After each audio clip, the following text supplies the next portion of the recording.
These people can't behave. All the way from sunny Southern California, 32 million homes across the country and counting. You're watching the world's first social television network. Check out u2america.com for your local listings. I'm Dr. Gina. Welcome back to America Trends. Our poll question today: should Americans on a terror watch list or no-fly list be banned from purchasing guns? You can vote in that poll right now, yes or no. Go to u2america.com or use the U2 America app. It's available for both your Apple and Android devices. You can download it too if you haven't done that already. Now, Donald Trump ups the ante just about every time he actually opens his mouth. And something he said at his North Carolina rally is trending today. He called on Bill and Hillary to return some of the very shady donors' money. We want to live in a country where gay and lesbian Americans and all Americans are safe from radical Islam. Now, Hillary Clinton talks about women, and she talks about how she's going to do. She plays the woman card more than any human being I've ever seen in my life. And yet she's taking $25 million from certain countries, and much more than that when you add it up, that treat women horrendously, that kill gays. And you know what's going to happen, folks? And you know what we're going to do right now? Let's call for Hillary and Bill Clinton to give back the $25+ million to the countries that we're talking about. Well, back with me to discuss all of this is Barry Nussbaum. Barry, not only this, maybe she should return the money that she's taken from the gun companies, the gun manufacturers who produce the very guns she's talking about, giving lip service to actually banning. There's a lot of money. And then there's the Wall Street money. She won't disclose the speeches that she gave, the transcripts from the speeches. There's a lot of really questionable money surrounding Bill and Hillary just in recent years. That's if you don't go back. If you go back, it gets all kinds of scary. But I think this is a good tack on Donald Trump's part. What do you think? Oh, man. I could talk on that question for an hour and a half. Well, but to start got 5 minutes. Okay, we'll cut it down. On the first part, I think he's got a really good point, Gina. The radical Muslim countries that have purported to be America's friends are the exporters of radical Islamic ideology. Right. Wahhabism has been around for decades, coming out of Saudi Arabia, and it's being exported to the United States in our universities and in our corporations and through donations to the Clinton Foundation. Yeah. They are horrible Yeah. to women and gays and anybody that is outside of their very narrow, these are the people we like, parameters. And she's taken tens of millions of dollars into the Clinton Foundation while she was Secretary of State, while Bill was running it, and taking this money in. And he makes an interesting point. How do you trust somebody who has 2 or 3 masters? At some point, there needs to be an investigation. When did the money come in? And at the same time, who was lobbying the State Department while she was running it on policy while the Clinton Foundation was taking in big money donors? If the situation were reversed and it was Donald Trump and he had taken into his own foundation, which, by the way, she keeps 80% of the money that the Clinton Foundation makes, and she and Bill and Chelsea do charitable things with the money. That's how it's a charity, right?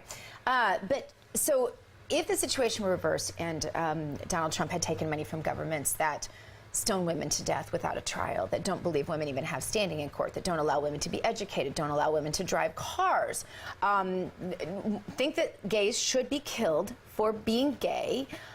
The list goes on, are completely anti-Semitic.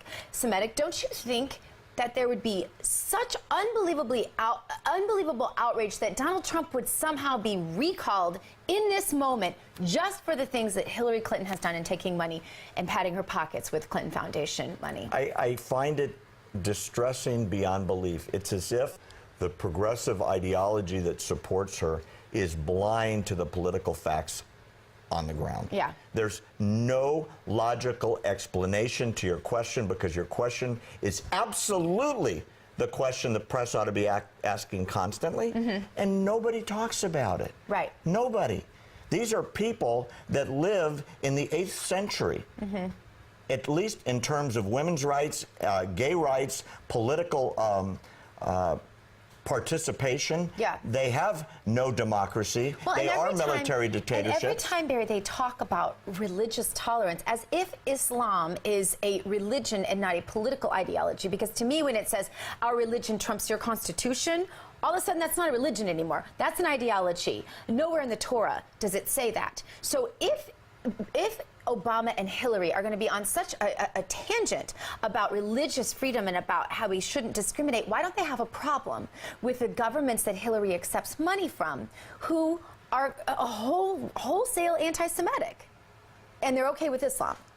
Not only okay with Islam, they seem to be apologizing for it. You know, going back to the last segment, Dr. G, where Obama talks about what do those words matter? Why is radical Islamic terrorist so important? It's not important for the reason he said. He said something astoundingly disingenuous later in that speech. He said something like, well, is this going to make the terrorists like us more? No, of course not. Who cares what they think? They want to kill us. The reason we know that is because they say it every day and they kill us as many times as they can. Right now, there's a major terroristic attack on our soil against innocent Americans every 90 to 120 days. Those words are critical.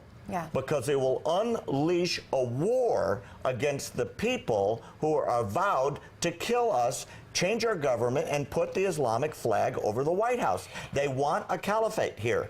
That's their goal and their mission. They say they have a caliphate here. I mean, that's one of the scary things, is they're already calling it a caliphate here. And our response is, oh, well, that's the work of a madman, or that's the work of workplace violence, or that is something that was just a personal vendetta. The reality is they are recruiting soldiers to kill you, me, and our kids as fast as they possibly can.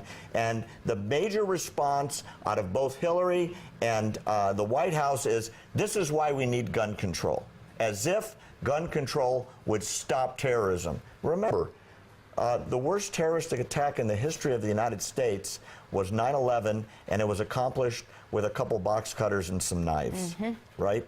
There wasn't a gun in play. There have been a number of those. Paris, Belgium, I mean, none of those. Oh, yeah, talk about Paris. And it has the strictest gun control laws on the planet, and those people were being mowed down. What happened in other places without guns? It's not the guns, it's the terrorists. We need to declare war, because we are at war whether we talk about it or not. Yeah, and you the made such a longer great we wait, point we're about going Japan. backwards. You made such a great point about Japan that we wouldn't have said, well, a lot of the Japanese are very nice, and we can't turn on them just because of a few radical Japanese. You know, we just did what it took to do because it was war. You mentioned also the father and how obviously it seems as though he knew something. I believe we know that the wife knew something. Donald Trump said during his campaign time that we should investigate families of terrorists and hold them accountable for the terror that takes place. There was such outrage from both the right and the left. Was he right? You know, he is right, but it's going to take detail. You talk about the wife. She's a Palestinian American. She knew they were planning something. She went to buy the bullets with them. CBS released a video today that shows her buying bullets for her husband, with her husband, accessory to kill our people. Exactly. Barry Nussbaum, I appreciate your brilliance. As always, coming up next, Edward Woodson are going to talk about the Disney Gator attack. Stay where you are.